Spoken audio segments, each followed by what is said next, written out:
put my notes down. Well, thank you very, very much, and I'm very honored to be here, even though we are in difficult times, and I think that this symposium needs to be supported, and a strong support as well, because all the challenges that we're facing in the North are not going to vanish soon. Well, the current context is very difficult, and I'd like to address my support and my government support to Ukraine and its people, just like France, Norway has condemned the Russian attacks on Ukraine, and with the strongest words possible, and we will continue as Europeans to support Ukraine and strive to put an end to this brutal and intolerable war. And I will come back to that at the end of my presentation, as you talked about the Barents Council. So let's go back to today's topic, as we're talking about the polar challenges and the European challenges. So I can see that we're talking about the Arctic and Antarctica, which is perfect as the Norwegian ambassador in Norway. I can state that Norway is the only country to have lands in the Antarctica and the Arctic at the same time. And even if we have a very dense polar story in the south and north, Norway is principally an Arctic state, but I will explain why. Before I talk about Svalbard, and I want to stress the importance for us, for my country, Norway, which means the upward route to the north of the Arctic. So for Norway, it's not a pure geographical issue. The Arctic is not a faraway, exotic or unexplored zone. A major part of the Norwegian population lives in the far north, and major zones of the Norway land are situated in the north of the polar circle. The economic activity in the area plays a crucial role for our economy, and it combines both our strategic interest and our interior policy, our internal affairs. And indeed, the Arctic has been the major strategic interest for the Norwegian government. We want to be keeping flourishing local communities and a sustainable local population. It's a strategic aim for our country. The current context, whether it be geopolitical or the relevance of the Arctic for everything related to climate change, or the issues of energy security for Europe, is only reinforcing this statement. So I want to comment on the EU External Action Service and the European Commission. We share their ideas. However, we don't share the goal of the partial memorandum on the hydrocarbon exploration in the Arctic. This is not a short-term or middle-term solution for a green transition, and even less so regarding the safety, the energy safety, and the strategic autonomy for our country. A big part of the natural gas comes from the Arctic, and it's part of the EU Green Pact. So the natural gas supplied by Norway in the European market plays an important role. During these past years, we have seen a real increase in the attention for the Arctic, and both for climatic and strategic regions. The media relate this, echo these stories, and we hear very often nowadays that there would be a legal vacuum in the Arctic, a sort of no man's land, and some people even claimed that there was a new big event going on in the Arctic, and there would be a need for governance, new structures. I don't agree with that. The Arctic is not a legal vacuum. Quite the opposite. There is a strong national and international legal framework. First, the law of the sea is framing the situation there, and the law of the sea is establishing skills and establishing clarity and predictability regarding rights and obligations for all states in the ocean and maritime areas in the Arctic, where, like everywhere else in France, as the second biggest navy in the world, well, Norway is also very much attached to the law of the sea, and that it prevails in the Arctic, like everywhere in the world. So beyond the law of the sea, other laws and conventions, like the IMO and the ICO and the International de masse terrestre, l'Antarctique est une masse terrestre entourée seabed authority.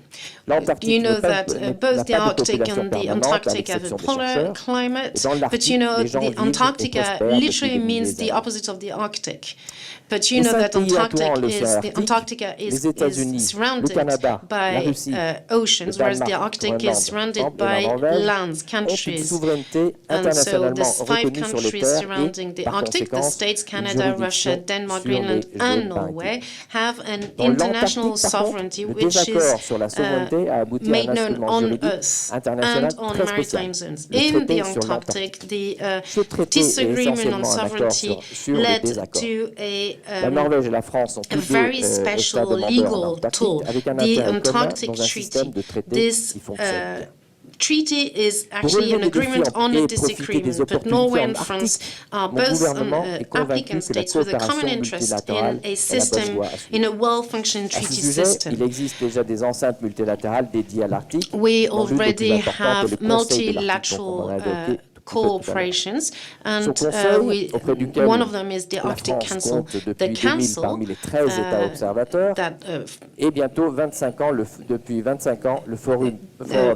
and France is part of it since 2000, between the 13 observing states, has been for the past 25 years the main tool to deal with the challenges in the region.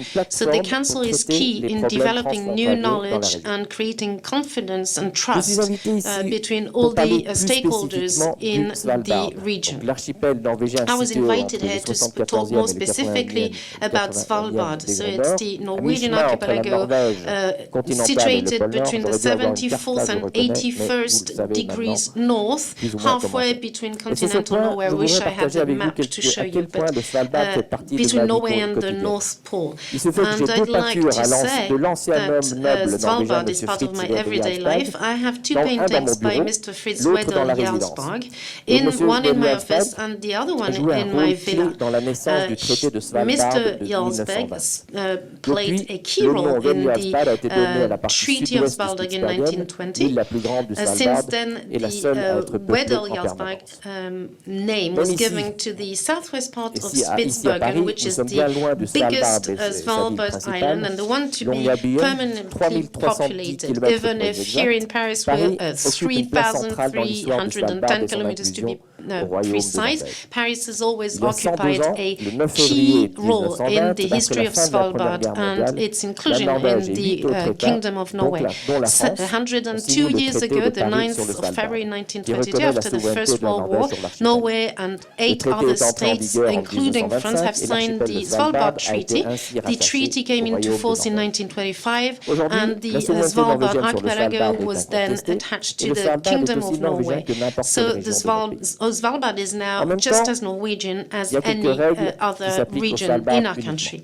However, there are some rules that strictly apply to Svalbard and only to Svalbard. In 1920, it was important to clarify the issue of sovereignty on these areas, not only for Norway, but also for everyone at the beginning of the 20th century who had interest in Svalbard, because the situation on the archipelago before 1920 could be seen as chaotic or as an anarchy, with adventurous gold miners and coal miners. So, recognizing Norwegian sovereignty enabled to put things in order and decide on the issues of property and regulations in the archipelago. It didn't mean that it was the end of any foreign activity in Svalbard, but this means that Norway needs to have an equal treatment for the citizens and companies of state parties in some areas like hunting and fishing, and the access to the archipelago, or some economic specific economic activities. So it's an obligation it's an international law requirement, and it was always a priority for Norway. Even though these rules are about equal treatment for citizens and company of state parties, the regulation in Svalbard never made a difference between the citizens from the state parties and citizens from other states. And so Norway has applied a non-discrimination regulation, and it didn't have to do that, so it's a choice that Norway has done. However, equal treatment doesn't mean right to natural resources, but beyond legal specificities in Svalbard, the archipelago plays a crucial role in the environmental research and the contemporary climate challenges. We heard Heidi yesterday, and she has said how there are a number of species which are very much vulnerable to climate change and the human impact. For now, so we want to preserve the unique nature in one of the last wild regions of Europe. So we want a big part of the archipelago, 67% of land and 88% of the territorial waters of Svalbard belong to these protected zones. You all know that the Arctic is warming up twice or three times more quickly than the rest of the globe, and this is the case in the circle, in the Arctic Circle. So the Niels Engelschiøn station represents a key site to observe the effects of climate change and global warming. We all have a common interest to carry out research studies in this region and the future challenges, climate challenges, and challenges connected to the environment. Ask for an international cooperation in terms of research, and I want to thank all of you for organizing the symposiums and your presentations. And I was looking at the books at earlier. So Norway has facilitated international polar research in Svalbard for more than 60 years. The Niels Engelschiøn Research Station, in addition with the universities in Svalbard, offers unique opportunities to carry out research in natural sciences in the Arctic region. Norway has the intention of developing further the research station of Niels Engelschiøn as a platform for international polar research in the years to come. And strategies aiming at reinforcing the data sharing and infrastructures and improving coordination in terms of research are at the very heart of this work, and we believe that this will ease and reinforce coordination and cooperation between scientists and their institutions, whatever their nationalities. Doing so, Norway is taking into consideration environmental and climate challenges and also strategic considerations, and everything is part of our research strategy for Niels Engelschiøn, and it dates back to 2019. The French presence in the Arctic dates back to 1963, and French researchers have brought interesting and significant contributions to the polar research led in Svalbard and in the Arctic. I know that the Norwegian researchers very much appreciate working with their French colleagues, and it's been so for the past 60 years in the Niels Engelschiøn station. Norway, as a nation with two polar areas, is also encouraging this collaboration, and this symposium is a very good example of that. However, the current European context and safety issues of these past weeks lead me to say a few words about the geostrategic aspects of this zone. During the past decades, the Arctic was a place of peace, stability, and international cooperation. This has not been done by chance. This was a real political choice. The Arctic doesn't exist in a geostrategic vacuum. So following the Russian invasion of Ukraine, the 7 members of the Council of the Arctic, Canada, Denmark, Finland, Iceland, Sweden, the States and Norway, have decided to pause all participation to the Council of the Arctic, which is currently led by Russia. At the same time, we believe that this is highly important that we continue working within the Council of the Arctic and support its work. Exactement la même chose, il y a eu une déclaration il y a quelques jours. There was a declaration done a few days ago, same thing for the Barents Sea. Everything is on pause. And of course, this war of aggression against Ukraine will have consequences on bilateral relations between Norway and Russia. As we have said already, we firmly condemn the attack of Russia on Ukraine, which is a blatant violation of international law. So we're reducing our contacts with the Russian authorities. Norway is associated to the unprecedented sanctions taken by the EU against Russia, and we will continue to be as the elect member of the Security Council to work so that Russia be held responsible for this brutal war. Florian has said that, but at the same time we want to protect cooperation and safety and security in the north. Is the same thing to it is the same thing if we want to ensure a sustainable management of resources in the border region with Russia. We hope that the contact between Norwegian and Russians in the north continue.